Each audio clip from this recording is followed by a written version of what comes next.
बायतू में ये कहा जाता है, ये चर्चाएं होती है कि बायतू में इस बार जो है युवाओं में राष्ट्रीय लोकतांत्रिक पार्टी का काफी क्रेज है। पिछली बार सेकंड नंबर पर रही थी और इस बार बायतू में जो है लोग कह रहे हैं कि हम तो राष्ट्रीय लोकतांत्रिक पार्टी के साथ हैं। आप जाते हैं, क्या हकीकत क्या?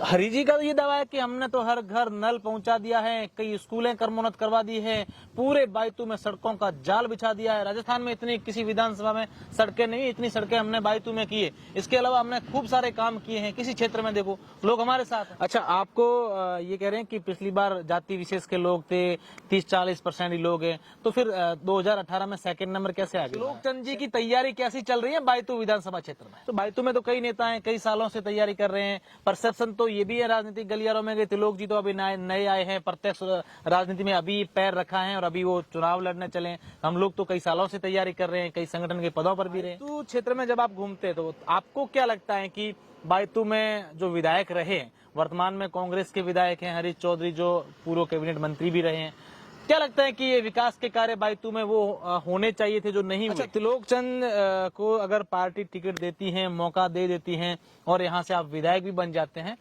तो सबसे पहले आपने बताया कि मैं शांति और सौहार्द के लिए जो काम करने होंगे वो करेंगे। इसके अलावा अभी आपके जहन में क्या चल रहा है कि अगर मैं विधायक बना तो जनता के लिए सबसे पहले ये काम मैं। नमस्कार, मैं हूं अशोक शेरा और आप देख रहे हैं नेताजी ऑनलाइन। आज हमारे साथ एक ऐसे नेताजी हैं जो राजस्थान की उस विधानसभा से इस बार तैयारी कर रहे हैं जो हर बार चर्चाओं में रहती है। वर्ष 2018 में भी चर्चाओं में रही थी। वो इसलिए रही थी क्योंकि वर्ष 2018 के विधानसभा चुनाव में बायतू विधानसभा में कांग्रेस के बाद दूसरे नंबर पर राष्ट्रीय लोकतांत्रिक पार्टी रही थी और भाजपा तीसरे स्थान पर रही थी। इस बार भाजपा नेताओं का ऐसा दावा है कि इस बार जो जनता है वो पूरी हमारे साथ है और हम बायतू में इस बार भारतीय जनता पार्टी को लेकर विजयी होंगे। मेरे साथ हैं त्रिलोकचंद जी। त्रिलोकचंद जी पिछले लंबे समय से इस क्षेत्र में सक्रिय हैं, लोगों से मिलते भी हैं, जुलते भी हैं और इस बार आप बायतू विधानसभा क्षेत्र से दावेदारी कर रहे हैं। तमाम प्रकार के सवाल इनसे जानेंगे और उन सवालों के जवाब टटोलने की भी कोशिश करें। त्रिलोक जी, सबसे पहले तो आपका स्वागत है हमारे इस विशेष शो में और पहला सवाल, त्रिलोकचंद जी की तैयारी कैसी चल रही है बायतू विधानसभा क्षेत्र में? अशोक जी, मैं शुरू से ही राजनीति में रहा हूँ। मतलब वैसे तो मैं नौकरी में था, मगर मैं पंचायती राज और सहकारी विभाग में था। हमारा अधिकतर काम लोगों से मिलना जुलना होता है। तो जब से मैं 72 से मैं राजनीति में सक्रिय हूँ, मतलब अप्रत्यक्ष रूप से, क्योंकि हमारा परिवार शुरू से राजनीति में है। मेरे पिताजी 20 साल तक सरपंच रहे। उसके बाद 72 में उन्होंने विधायक का चुनाव लड़ा विद्युत जैन के सामने। कृषि उपज मंडी के पहले अध्यक्ष मेरे पिताजी थे और जो कृषि उपज मंडी का बड़ा जो परिसर दिख रहा है मेरे पिताजी के टाइम में ये बना था। और मेरी मिसेज ने 2000 में बाड़मेर नगर निगम से पार्षद का चुनाव लड़ा था। जब पहली बीजेपी सरकार आई वसुंधरा जी के राज में, उसमें मेरे बड़े भाई साहब बाड़मेर से नॉमिनेटेड पार्षद थे। और जब 2003 में विधायक का चुनाव आया था तो मेरी मिसेज ने तगारामी, जो मेरे बड़े ससुर लगते हैं, उनके पक्ष में पूरे शहर में घर घर कन्वेंसिंग की थी और महिला टोली का नेतृत्व उन्होंने किया था। उसके बाद वो बहुत भारी मतों से जीते और उसके बाद आज तक कोई बीजेपी से वहां जीत नहीं पाया। उसके बाद जब एमपी के चुनाव हुए तो मानुर सिंह जी खड़े हुए थे बीजेपी से और चित्रा सिंह जी के साथ मेरी मिसेज ने उस महिला टोली के साथ सहयोग किया था और उस समय भी सहयोग से बीजेपी बहुत बड़ी बहुमत से जीती थी और पहली जीत थी वो बीजेपी की। अच्छा, तमाम बातें हो गई। आप इस बार बायतू विधानसभा क्षेत्र से दावेदारी कर रहे हैं। बायतू में लोगों से आप मिलते भी होंगे, उनके पास जाते होंगे। बायतू के लोगों को लेकर क्या कहना है, क्या उनकी सोच है और आप किस तरीके से लोगों के पास जाते हैं कि भाई हम आप लोगों के लिए ये कर लेंगे, वो कर लेंगे, क्या कह रहे हैं? बायतू के लोग नया चेहरा चाहते हैं और वो चाहते हैं कि कोई पढ़ा लिखा अच्छा इंसान हो जो लोगों को समझ सके और लोगों की समस्याओं को सुन सके। इस कारण से मुझे लगता है कि बायतू के लोग इस बार मुझे मौका देंगे। तो बायतू में तो कई नेता हैं, कई सालों से तैयारी कर रहे हैं। परसेप्शन तो ये भी है राजनीतिक गलियारों में कि त्रिलोक जी तो अभी नए आए हैं, प्रत्यक्ष राजनीति में अभी पैर रखा है और अभी वो चुनाव लड़ने चले। हम लोग तो कई सालों से तैयारी कर रहे हैं, कई संगठन के पदों पर भी रहे। वो आपकी बात सही है। मैं चूंकि पहले सर्विस में था तो सर्विस में था इसलिए मैं राजनीति में नहीं था, मगर मेरा परिवार 1972 से राजनीति में, 72 क्या समझो आज़ादी से मेरा परिवार राजनीति में है। और मेरे पिताजी ने रामदान जी डहुकिया और बलदेव राम जी मिर्दा के साथ में मिलकर काम किया था और जो बोर्डिंग हाउस बना हुआ है बाड़मेर का, उसमें 25-25 पैसे चंदा करके जो बोर्डिंग बनी थी, उनमें रामदान जी के साथ और बंजी जाखड़ के साथ मेरे पिताजी ने घर घर जाके गांव-गांव जाके 25-25 पैसे इकट्ठे करके इस बोर्डिंग को बनवाई थी। तो हमारा परिवार शुरू से राजनीति में है। चूंकि मैं नौकरी में था, 2016 में रिटायर्ड हुआ हूँ, तो इसके बाद ही मैं सक्रिय हो सका, क्योंकि राजनीति नौकरी में रहते हुए राजनीति नहीं की जा सकती और मैं हमेशा आचार संहिता का पालन करता हूं। और जब भी मैं रिटायर्ड हुआ तो उसके बाद मैं राजनीति में सक्रिय रूप से उतरा। अच्छा, त्रिलोक चंद जी को क्यों लगता है कि पार्टी इस बार मेरे पे विश्वास जताएगी और मैं लगातार लोगों के बीच भी जा रहा हूं, लोगों से मिल भी रहा हूं? हमारा परिवार शुरू से राजनीति में रहा। हम लोग 80 से कांग्रेस विरोध का झंडा बुलंद किए हुए, कैसा भी जातिवाद आया हो, कोई भी एमपी में खड़ा हो, मगर हमारा परिवार हमेशा बीजेपी या जो भी बीजेपी का समर्थित उम्मीदवार था हमारे क्षेत्र में, उसमें हम हमेशा साथ रहे। पहले हमारा क्षेत्र शिव में पड़ता था, तो शिव में पहले 84 में जनता पार्टी से राउत उमेश सिंह जी खड़े, उसमें हम साथ रहे। उसके बाद में वो सीट हमेशा बीजेपी को मिली, तो हम लोग बीजेपी में रहे। तो उसमें हरि सिंह जी सोडा विजयी हुए, उसके बाद जालम सिंह जी हुए। हमारा परिवार कभी भी जातिवाद में नहीं गया और जो भी पार्टी से खड़ा उसके साथ समर्थन किया। इस कारण से जो बीजेपी के प्रतिबद्ध लोग हैं वो सब लोग हमारे साथ हैं, और बाकी युवा लोग भी चाहते हैं कि कोई युवा चेहरा है, कुछ नयापन हो। इस कारण से मुझे लगता है कि यहाँ के लोग मुझे इस बार मौका दें। अच्छा, पार्टी के बड़े नेताओं का आशीर्वाद तो है त्रिलोक चंद पर? हम तो पार्टी के लिए काम कर रहे हैं। पार्टी का कोई भी कार्यक्रम होता है तो बिना किसी स्वार्थ के हम लोग उसमें भाग लेते हैं, और मैं ये पक्का मुझे विश्वास है कि पार्टी अगर लोगों को विश्वास के आधार पे अगर उम्मीदवार का चयन करेगी तो मेरा चयन होगा। अच्छा, त्रिलोक चंद जी, बायतू क्षेत्र में जब आप घूमते तो आपको क्या लगता है कि बायतू में जो विधायक रहे, वर्तमान में कांग्रेस के विधायक हैं हरीश चौधरी, जो पूर्व कैबिनेट मंत्री भी रहे हैं, क्या लगता है कि ये विकास के कार्य बायतू में वो होने चाहिए थे जो नहीं हुए? हरीश जी बहुत बड़े बड़े वादे करके सत्ता में आए थे, और वो पहले मंत्री भी बने थे, राजस्व मंत्री थे। उसमें लोगों को बहुत बड़ी आशा थी कि ये मंत्री हैं और हमारे लिए बहुत बड़ा काम करेंगे, मगर इस सरकार ने किसानों के साथ बहुत बड़ा धोखा किया। सबसे पहले तो उनको कहा था कि हम आपको 24 घंटे बिजली देंगे, बिजली बहुत कम मिली। उसके सिवाय सोसाइटी का जो लोन था, जो बीजेपी राज में अधिकतम 1.5 लाख रुपए प्रति सदस्य मिलता था, वो घटा के 40,000 रुपए कर दिया। पिछले वर्ष भयंकर अकाल था। भयंकर अकाल में सरकार क्या है कि ब्याज वसूली की अवधि बढ़ाती है 30 जून तक। तो बैंकों को भरोसा था कि बढ़ेगी और मेंबरों को भी था, मगर उन्होंने ब्याज की अवधि नहीं बढ़ाई। उससे क्या हुआ, किसानों को ब्याज भरना पड़ा, जबकि पिछले साल भयंकर अकाल था। इसके अतिरिक्त कृषि अनुदान बीजेपी राज में 13,600 अधिकतम हर किसान को मिलता था। इन लोगों ने 3 साल तक कोई कृषि अनुदान नहीं दिया। पिछले साल भी आधा अधूरा कुछ किसानों को मिल गया, कुछ को नहीं मिला।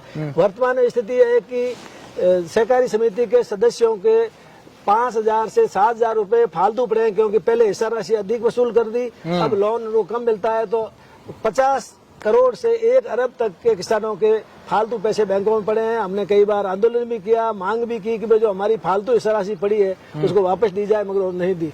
इसके अतिरिक्त जल जीवन मिशन भारत सरकार की महती योजना थी। भारत सरकार की मंशा थी कि हर घर तक नल पहुंच जाए। इस सरकार ने जानबूझकर इस काम को बहुत धीरे धीरे किया और अपने चहेते लोगों को ठेकेदार किया। और उसके अतिरिक्त जहाँ भी नल कनेक्शन हो रहे हैं उसमें भी ये लोग पार्टी पॉलिटिक्स के हिसाब से कनेक्शन देते हैं। बहुत से विरोधियों को ये कनेक्शन नहीं दे रहे हैं, इससे लोगों में बहुत रोष है। अच्छा, हरी जी का ये दावा है कि हमने तो हर घर नल पहुंचा दिया है, कई स्कूलें क्रमोन्नत करवा दी है, पूरे बायतू में सड़कों का जाल बिछा दिया है। राजस्थान में इतनी किसी विधानसभा में सड़कें नहीं, इतनी सड़कें हमने बायतू में की है। इसके अलावा हमने खूब सारे काम किए हैं। किसी क्षेत्र में देखो, लोग हमारे साथ हैं। जल जीवन मिशन आ गए तो सरकार की मंशा थी कि 2024 तक हर घर में नल पहुंच जाए, मगर वर्तमान स्थिति है कि बहुत से गांवों में अभी एक भी पाइप नहीं डला है। और ये भारत सरकार की योजना थी। इस सरकार, राजस्थान सरकार ने जानबूझकर इस योजना को धीरे धीरे किया, जिससे क्या कि योजना पूरी न हो और इसका फायदा मोदी जी को न मिले। दूसरी बात, स्कूलों की बात कर रहे हैं। स्कूलों की स्थिति ऐसी है कि जैसे मैं उदाहरण दूं, कानौड़ का भी 5-7 दिन पहले कानौड़ गया था। कानौड़ में अपने आर्ट्स और साइंस दोनों सब्जेक्ट है और कुल 611 बच्चे और केवल 5 टीचर है। अब क्लासें कुल होती है 14 क्लासें, उसमें टीचर 5 है, उसमें प्रिंसिपल नहीं, सहायक प्रिंसिपल ने कोई फर्स्ट ग्रेड का नहीं है, तो उनकी शिक्षा कैसे होगी। अभी ये बहुत सी धड़ाधड़ स्कूलें खोल रहे हैं। पहले स्कूलों में भी टीचर नहीं है, कहीं 5 है कहीं 7 है, तो ये टीचर कहाँ से लाएंगे।